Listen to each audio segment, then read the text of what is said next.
Hello everybody, welcome back to Mitch's Miniature Corner. Today I wanted to post a video because I wanted to talk about what I got in the mail recently. I recently went on to Noble Knight Games in the clearance section and I picked up some rule sets for relatively cheaply that I've been looking to try out, and I just kind of wanted to just show you guys the different rule sets that I picked up, maybe explain why I got them, and then just kind of have a general discussion of like what I'm looking for out of war games in the near future. Because I played a lot of Hail Caesar with my Ancients figure collection, and I'm just trying to expand into other rule sets. I played Field of Glory back when I was first getting into the historical war games hobby. It's okay. It hasn't aged very well.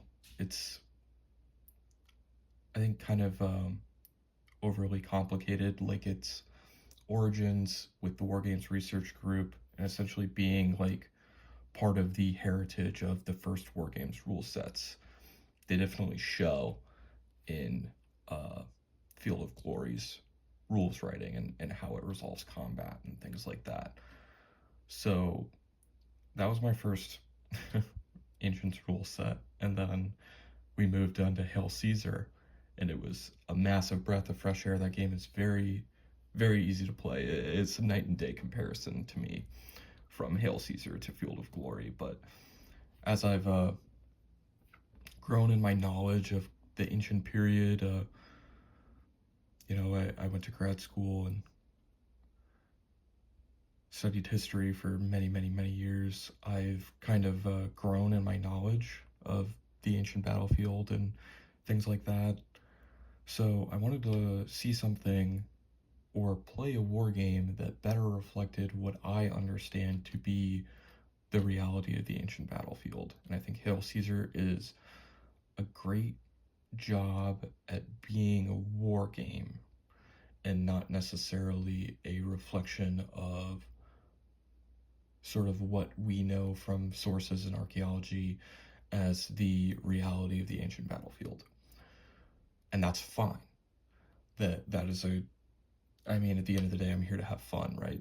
So I just have been looking for something that is more crunchy when it comes to the actual rules and portraying history rather than,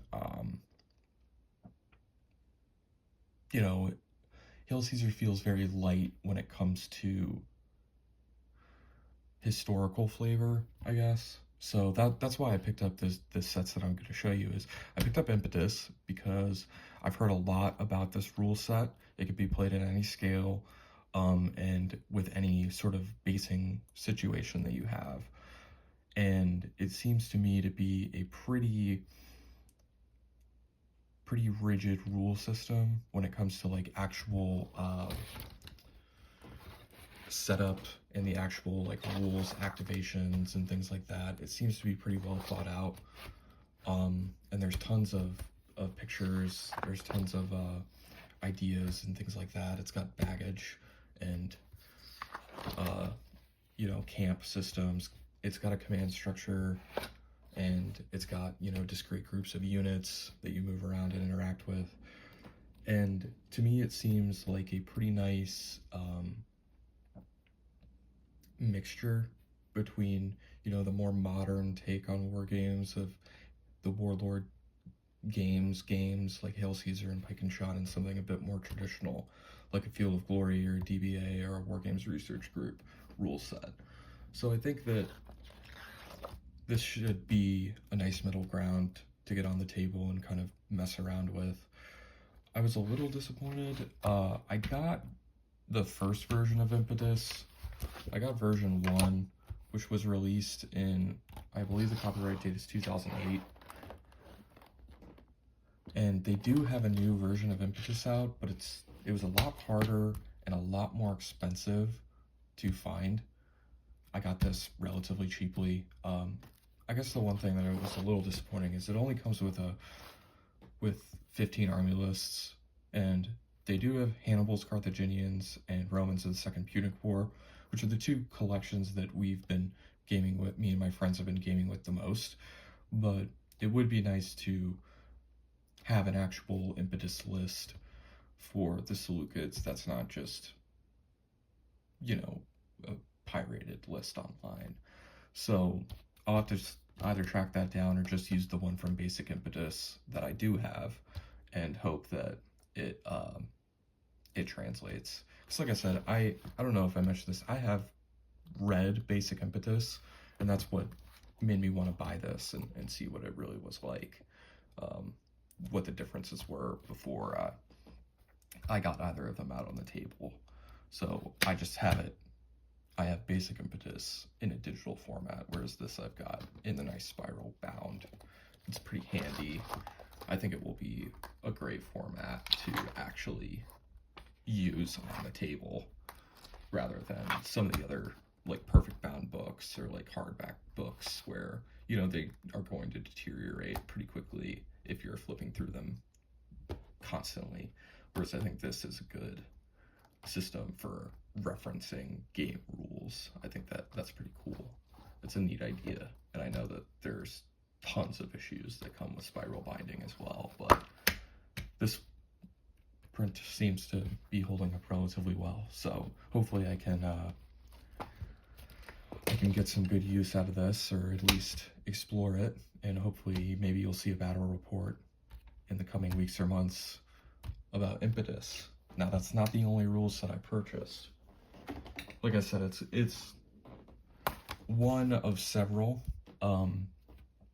because one of the things that I find interesting about this hobby is exploring the different takes of war games as well, just from a game theory aspect, just kind of seeing how and why different designers do different things, and exploring the different flavors of a particular period as well.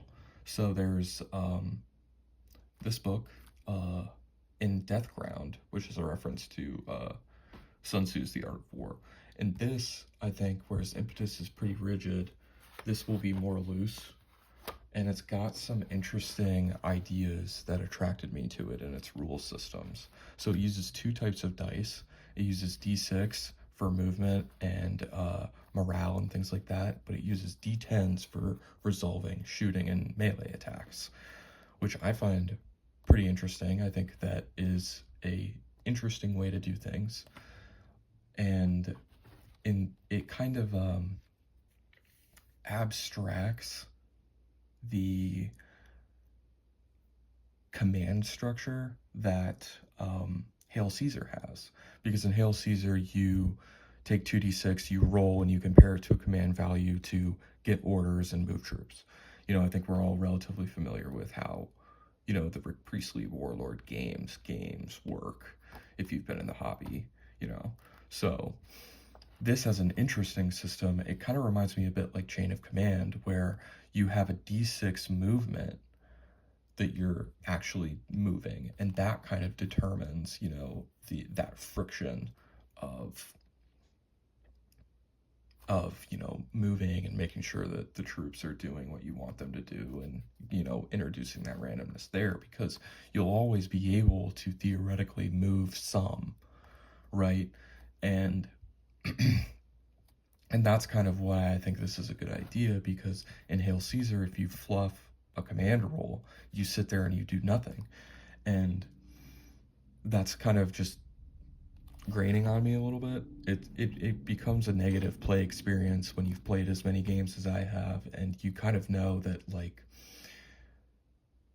you can lose games because of poor command rolls, and, you know, you can make two armies that are theoretically perfectly balanced against each other, and then the command rolls go one person's way and they absolutely trounce the other person, and that's not fun.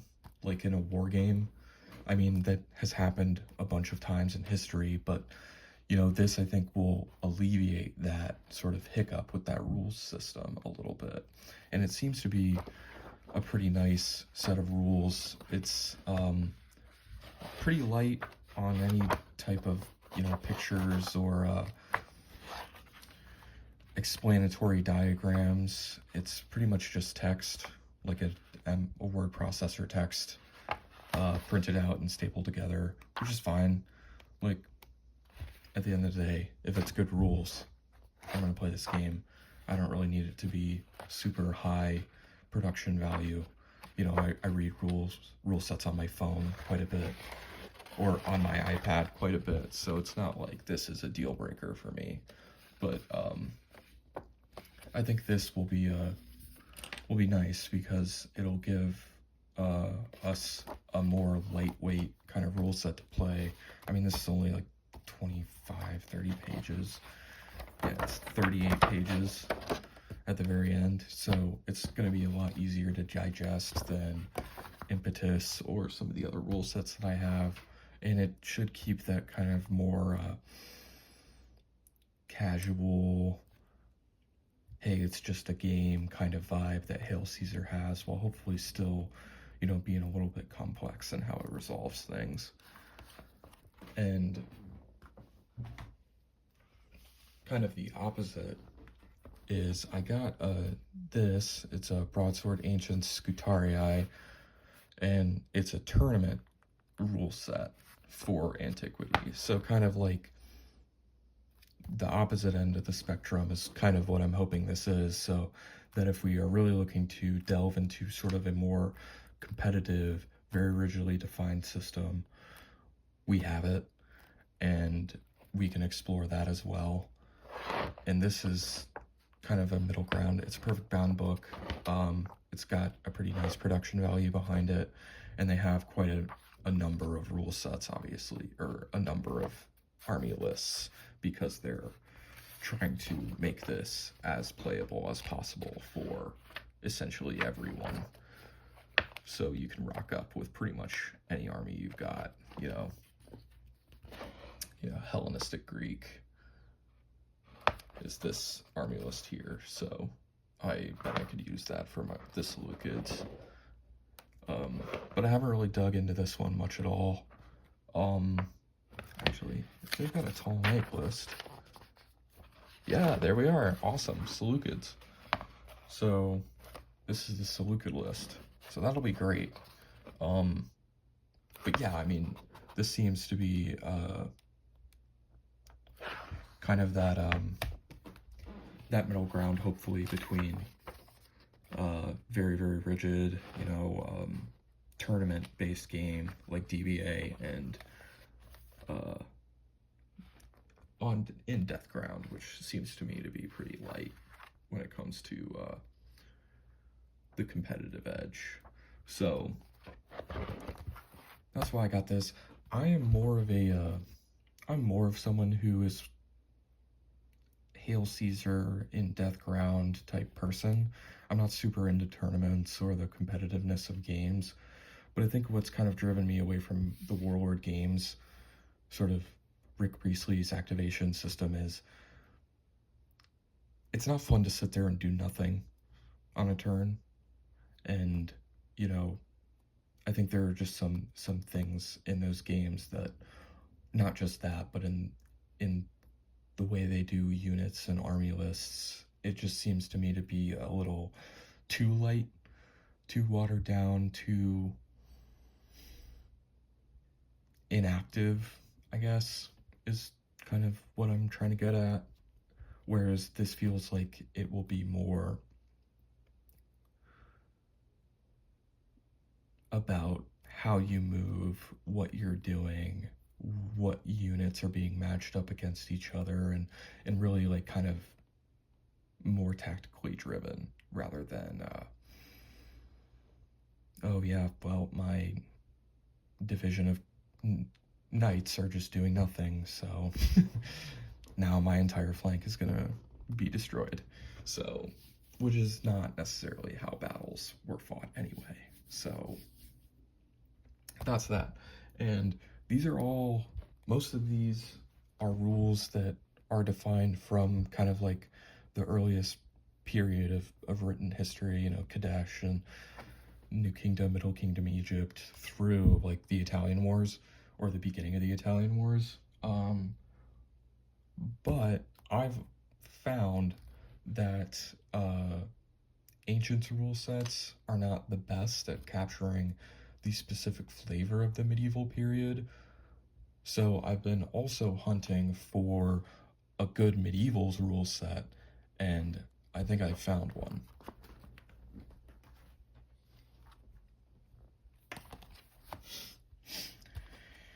It's Revenge. Miniatures rules for the Age of Chivalry 580 to 1500 AD. And I think this is going to be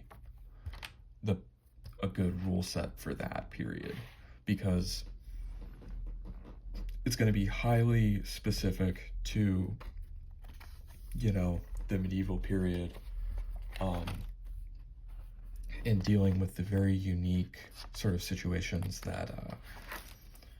that the medieval armies were dealing with. And I think that a specific medieval rule set will be very helpful in doing what I want to do with that period, because I read Lion Rampant version 2, and I think it was a similar situation to my experiences with Hail Caesar. It just felt too light, too rules light, and I'm not super into skirmish games, so I wanted something that's a battles rule set, and this seems to be a battles rule set, blocks of troops. And then I wanted something that is specifically dealing with the medieval period in an authentic way, and I think that this should be it. I've not heard much about this rule set. It came out in the 90s, I believe, from Emperor's Press. Yeah, 1992, from Emperor's Press. Written by Todd Fisher and development Rich Rostrom, and editing by Kevin Stein. It should hopefully sort of fill that niche for me of a good medievals rule set that is specifically medieval battles. You know, I can do, you know, Poitiers and Agincourt and Golden Spur, or, you know, Hattin, whatever. And it should be an authentic representation of that. So hopefully I'll dig through these rules and I'll throw up some reviews and some battle reports as I get through them. I'm excited to have these in the collection. I have a number of different Napoleonics rules, and I have a number of opinions on Napoleonics rules. If you guys are interested in that, I can do that as well, but I really have only played Field of Glory and Hail Caesar for the Ancients and Medievals period. So I'm very interested to see, you know, how these rule sets that I've collected differ, and compare and contrast, and, you know, I'll keep you guys posted, and things I like, things I don't like. Unfortunately, I think most of these are out of print. Don't quote me on that, because I don't know officially, but I think Revenge is probably out of print. So if you guys do see something that you like, I would say, you know, secondary markets, conventions, the internet probably will have it. If, you know, you see something and you see my videos and you think it's a really great rule set, I don't think Revenge or any of these rule sets are coming into print anytime soon. But yeah, I mean, I'm excited to get these out on the table and share my experiences with you guys. All right, until the next time, happy hobbying, stay safe, and God bless you.